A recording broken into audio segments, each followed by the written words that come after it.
2022 विधानसभा चुनाव के लिए भले ही अभी वक्त बचा है, लेकिन लगता है कि कांग्रेस पार्टी अभी से चुनावी मोड में आ गई है। प्रियंका गांधी कल सहारनपुर में थी और आज वो प्रयागराज पहुंची तो फिर वहां पर गंगा स्नान से लेकर शंकराचार्य से मुलाकात तक इसके तमाम सियासी मायने हैं।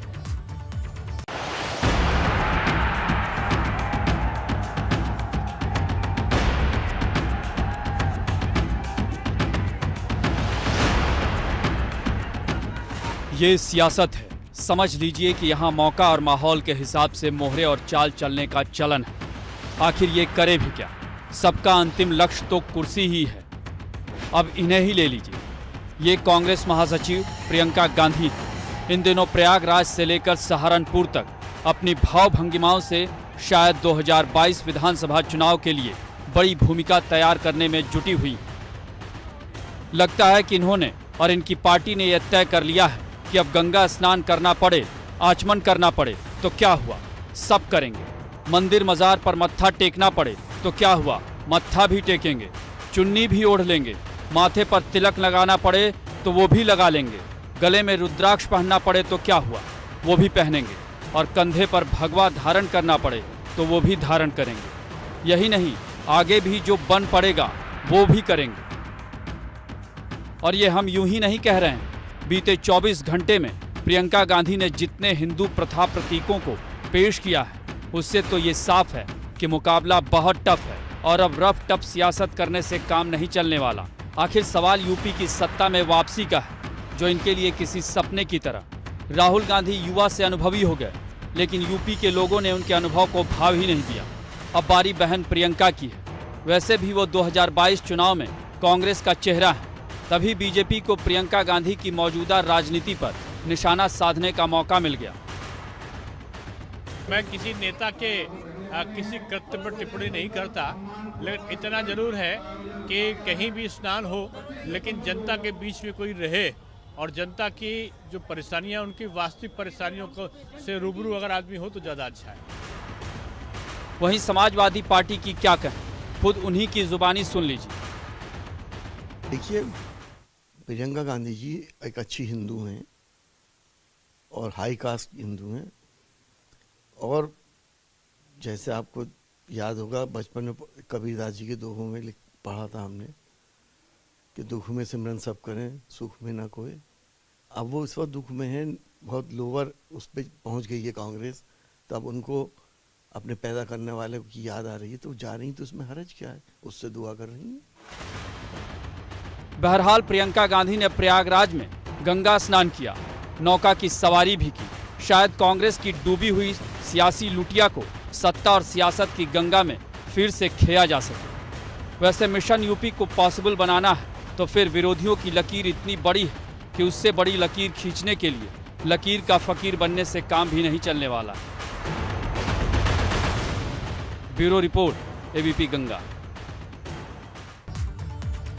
और इस वक्त बड़ी खबर वाराणसी से है, जहां पर बीएचयू कैंपस में मारपीट हुई है। छात्रों के गुटों में भिड़ंत हो गई, एक छात्र घायल हुआ है। मारपीट के दौरान फायरिंग की भी खबर है। बिरला हॉस्टल MP8 के छात्रों में भिड़ंत हुई है। मौके पर पुलिस फोर्स की तैनाती की गई है। तो बड़ी खबर, बीएचयू में बवाल थमने का नाम नहीं ले रहा।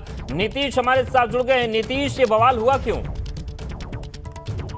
और देखिए, आपको बता दें कि वर्तमान की जो स्थिति है बीएचयू में, एक बार फिर से आपसी वर्चस्व की लड़ाई शुरू हो गई है।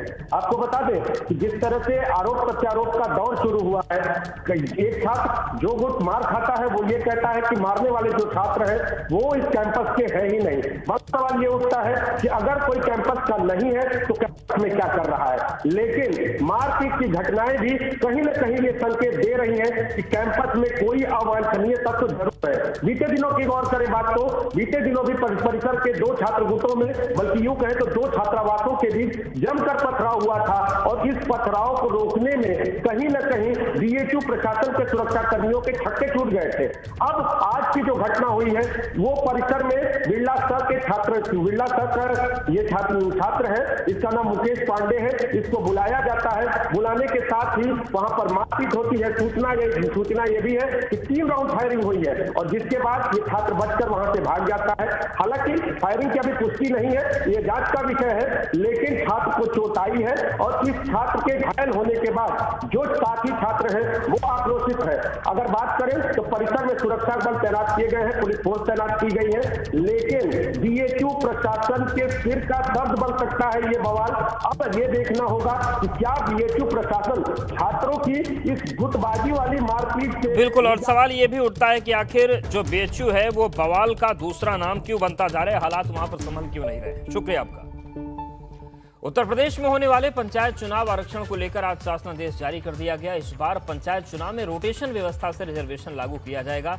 पंचायती राज विभाग के अपर मुख्य सचिव मनोज कुमार सिंह ने बताया कि आरक्षण लागू करने में 1995 से अब तक के पिछले 5 चुनाव का संज्ञान लिया जा रहा है। सबसे पहले वहां आरक्षण लगाया जाएगा जहां पहले आरक्षण नहीं लगा, यानी कि जो पद पहले कभी आरक्षित नहीं हुए उन्हें वरीयता दी जाएगी। इसके अलावा पिछले 5 चुनाव के वो पद किसके लिए आरक्षित थे उसका संज्ञान लिया जाएगा। पंचायत चुनाव में इस बार आरक्षण की स्थिति पिछले चुनाव जैसी नहीं होगी, यानी कि 2015 में अगर कोई सीट अनुसूचित जनजाति के लिए आरक्षित थी तो इस बार वो सीट अनुसूचित जाति के लिए आरक्षित हो जाएगी। हमने बताया कि जिला पंचायत का मैं कल निर्गत करूंगा, तो कल भी एक पीसी प्रस्तावित है और उसके बाद प्रधानों का और ब्लॉक का आरक्षण यहाँ से अगले 2 दिन में चला जाएगा। और ड्राफ्ट जो बनाना है वो परिशिष्ट में आप देखेंगे डीएफ को दिया गया है कि वो एक तारीख है जब तक उनको ड्राफ्ट बना के और 15 मार्च तक तो उनको फाइनल करना है, बट ये 20 फरवरी तक वो प्रस्ताव तैयार कर लेंगे और वो ब्लॉक वगैरह में सार्वजनिक कर देंगे उसको। और बड़ी खबर है, यूपी के 4 सीनियर आईएएस केंद्र में प्रतिनियुक्ति पर जा रहे हैं। सचिव पद पर सीनियर आईएएस की प्रतिनियुक्ति हुई है। शशि प्रकाश गोयल, देवेश चतुर्वेदी की प्रतिनियुक्ति हुई है और साथ ही संजय भूसरेड्डी, जीवेश नंदन को भी प्रतिनियुक्ति पर केंद्र में भेजा जा रहा है। तो 4 आईएएस अधिकारी हैं जिन्हें केंद्रीय प्रतिनियुक्ति मिली है। देवेश चतुर्वेदी, संजय भूसरेड्डी और शशि प्रकाश गोयल, और उनके साथ ही साथ एक अफसर और भी हैं, जीवेश नंदन, जिन्हें केंद्र की प्रतिनियुक्ति पर जाने का मौका मिल रहा है।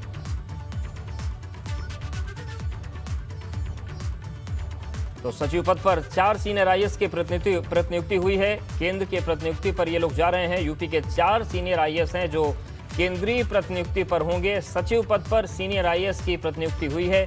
शशि प्रकाश गोयल को प्रतिनियुक्ति पर केंद्र में भेजा जा रहा है। देवेश चतुर्वेदी हैं, संजय भूसरेड्डी और जीवेश नंदन को केंद्रीय प्रतिनियुक्ति मिल रही है।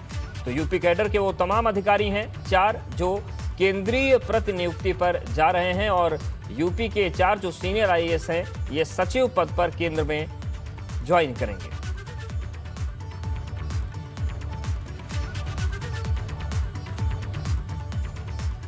यूपी के कैबिनेट मंत्री सुरेश राणा ने थाना भवन में बन रहे बूढ़े बाबू तालाब के कामकाज पर नगर पंचायत के सुस्त रवैये को देखकर नाराजगी जाहिर की है और अधिशासी अभियंता से कामकाज की पूरी जानकारी ली।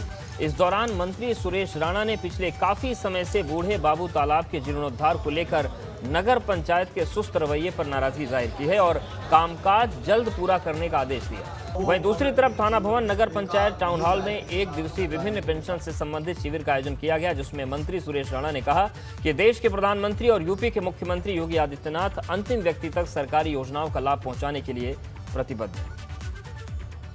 लोक कल्याण के कार्यक्रम, जन कल्याण के कार्यक्रम जितने भी हैं वो अंतिम व्यक्ति तक पहुंचे, इसका अभियान उत्तर प्रदेश में चल रहा है और उसी के तहत आज थाना भवन नगर पंचायत में एक पूरी तरह से वृद्ध शिविर एक लगाया गया, जिसमें चाहे वृद्धा पेंशन हो, दिव्यांग पेंशन हो या जो भी पेंशन है वो सारी पेंशनों का एक पूरा कंपाइल एक कार्यक्रम आज यहाँ चलाया गया। और जालौन में भाजपा के नेता पर करीबी 2 दर्जन से ज्यादा किसानों से धोखाधड़ी करने का आरोप लगा है। मामला जालौन के कोंच तहसील क्षेत्र का है, जहां पर नगर भाजपा अध्यक्ष गिरीश चतुर्वेदी ने करीब 24 से ज्यादा किसानों से 2200 रुपए प्रति क्विंटल की कीमत पर गेहूं अपने 3 करीबों को बिकवा दी और सभी किसानों को चेक के जरिए 2 करोड़ का भुगतान करवा दिया। लेकिन किसानों ने जब चेक भुनाने के लिए बैंक में जमा करवाया तो सभी चेक बाउंस हो गए। पूछताछ में पता चला कि गेहूं खरीदने वालों के खाते में रुपए ही नहीं थे। इसके बाद किसानों ने इस धोखाधड़ी की शिकायत एसडीएम से की और इस मामले में भाजपा नेता और उसके 3 साथियों के खिलाफ धोखाधड़ी और पैसे हड़पने का मुकदमा दर्ज हो गया है। 3 लोगों ने इन लोगों ने मिलकर के गेहूं खरीदा था। अच्छा। वो गेहूं खरीद करके कुछ लोग किसानों का पेमेंट कर दिया, कुछ का जो है चेक पकड़ा के और यहाँ से निकल लिए। कल पिपरा खलीलपुर के कुछ किसानों का पैसा बकाया था किसी व्यक्ति के ऊपर जो कंपनी बना करके और किसानों का गेहूं खरीदता था।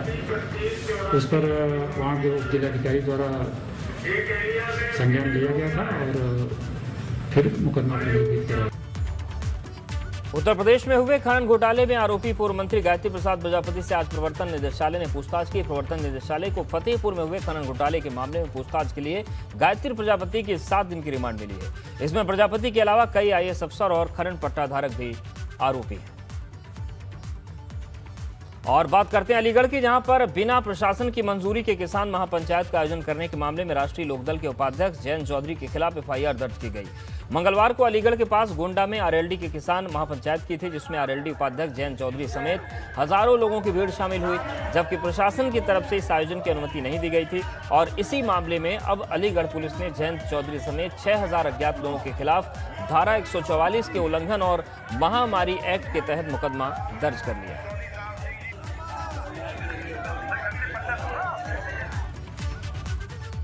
और यूपी में पुलिस पर हमले रुकने का नाम नहीं ले रहे हैं। ताजा मामला शाहजहांपुर के कलान थाना क्षेत्र का है, जहां बीती रात जागरण कार्यक्रम में छेड़छाड़ की शिकायत पर पहुंची पुलिस टीम पर आरोपियों ने हमला कर दिया। वहीं आरोपी को पकड़ने गई पुलिस टीम को घर में बंधक बनाकर पीटे जाने की बात भी सामने आई है। पिटाई के दौरान एक दरोगा समेत कई पुलिसकर्मी घायल बताए जा रहे हैं। इस हमले के बाद बड़ी संख्या में पुलिस बल ने पहुंचकर स्थिति को नियंत्रण में किया। हालांकि पुलिस ने आरोपियों के विरुद्ध मुकदमा दर्ज कर 5 लोगों को हिरासत में लिया है। वहीं पीड़िता की ओर से भी छेड़छाड़ का मुकदमा आरोपियों के खिलाफ कलान थाने में दर्ज कराया गया है। घायल पुलिसकर्मियों को मेडिकल के लिए भेजा गया है। हालांकि पुलिस ने 5 आरोपियों को गिरफ्तार कर मेडिकल के लिए भेजा है। कलान क्षेत्र में कल एक जागरण हो रहा था। उस जागरण में छेड़खानी की सूचना पर चौकी इंचार्ज अपने पुलिस बल के साथ पहुंचे थे। वहाँ समझाने बुझाने के दौरान एक पक्ष हमलावर हो गया। इसका मुकदमा थाना पर पंजीकृत किया गया है। इसका इसमें 5 लोगों की अरेस्टिंग की गई है। जो अन्य लोग हैं उनकी भी पहचान की जा रही है। जल्दी से जल्दी सबको गिरफ्तार किया जाएगा और उनके विरुद्ध सख्त से सख्त कार्रवाई की जाएगी। पुलिस प्रशासन हमेशा अधिवक्ताओं के खिलाफ उपेक्षात्मक रवैया अपनाता है। उनको इस हद तक जलील करना चाहता है वकीलों को कि जैसे वह कितने बड़े अपराधी, आतंकवादी या कुछ भी हो। स्थिति ये होती है कि जब अपराधियों द्वारा अधिवक्ताओं के घर में कोई कांड किया जाता है, तब यह पुलिस वाले अपराधियों के साथ खड़े होके एक गैंग को झूठ मूठ पे पकड़ लेते हैं और दूसरे गैंग को खुल के कहते हैं कि अन्य घरों में चोरी करो। और कासगंज में सिपाही देवेंद्र की हत्या के मामले में पुलिस को कामयाबी हाथ लगी है। पुलिस ने नवाब नाम के एक और आरोपी को गिरफ्तार किया है। नवाब पर आरोप है कि इसने ही सिपाही देवेंद्र और घायल दरोगा को गन पॉइंट पर लिया था। एसपी कासगंज मनोज कुमार सोनकर ने इस मामले में सख्त रुख अपना लिया है। एसपी ने मुख्य आरोपी को पकड़ने के लिए 1 दर्जन से ज्यादा टीमें गठित की हैं।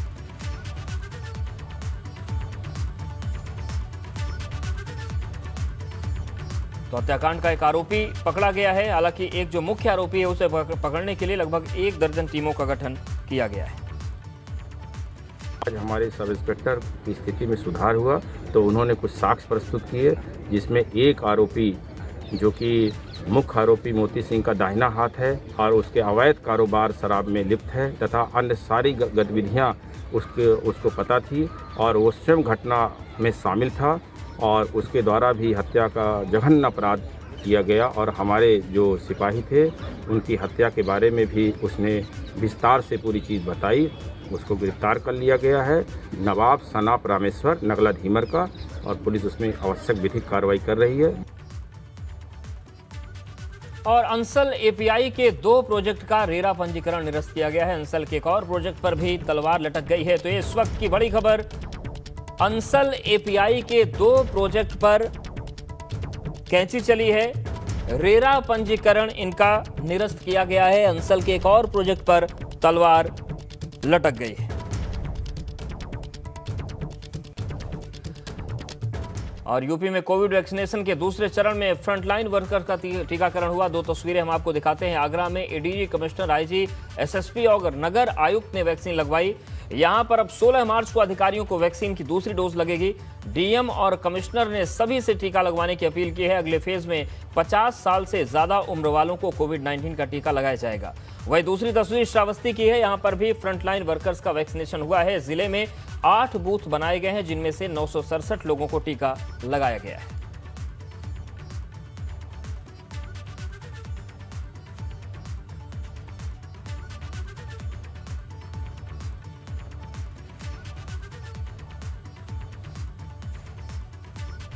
तो दूसरे चरण के वैक्सीनेशन के दौरान आगरा के डीएम प्रभु एन सिंह ने लोगों से भी टीका लगवाने की अपील की है।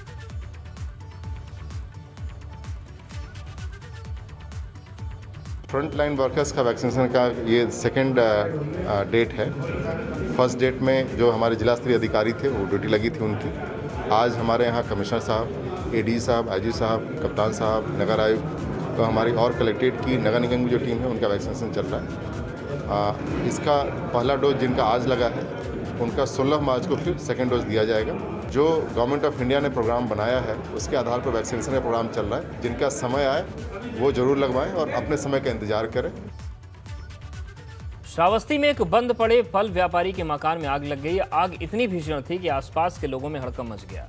वहीं ग्रामीणों ने मकान की छत पर लगे दरवाजे को तोड़कर मकान के अंदर जाकर आग पर काबू पाने की कोशिश की, लेकिन सूचना के बाद भी दमकल विभाग की कोई गाड़ी मौके पर नहीं पहुंची। इसके चलते घर में रखे लाखों रुपए नकदी और फल समेत घर में रखा सारा सामान जलकर राख हो गया। तो फल व्यापारी का ये बंद घर है और यहां पर अचानक आग लग गई। हालांकि नुकसान हुआ है। फायर ब्रिगेड की गाड़ियों को बुलाया गया और बड़ी मशक्कत के बाद इस आग पर काबू पाया गया।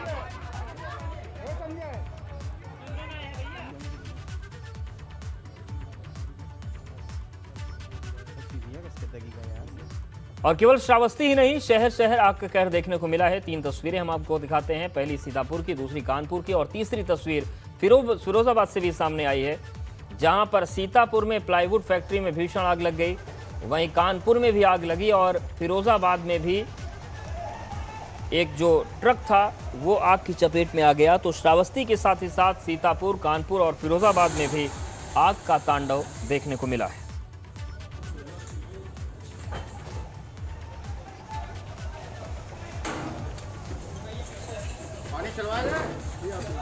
फिरोजाबाद में एक ट्रक आग की चपेट में आ गया। वहीं कानपुर में भी आग लगी। सीतापुर में प्लाईवुड फैक्ट्री आग की चपेट में आ गई, जिसके बाद लाखों के नुकसान की आशंका है। वहीं श्रावस्ती में एक फल व्यापारी का मकान आग की जद में आ गया था।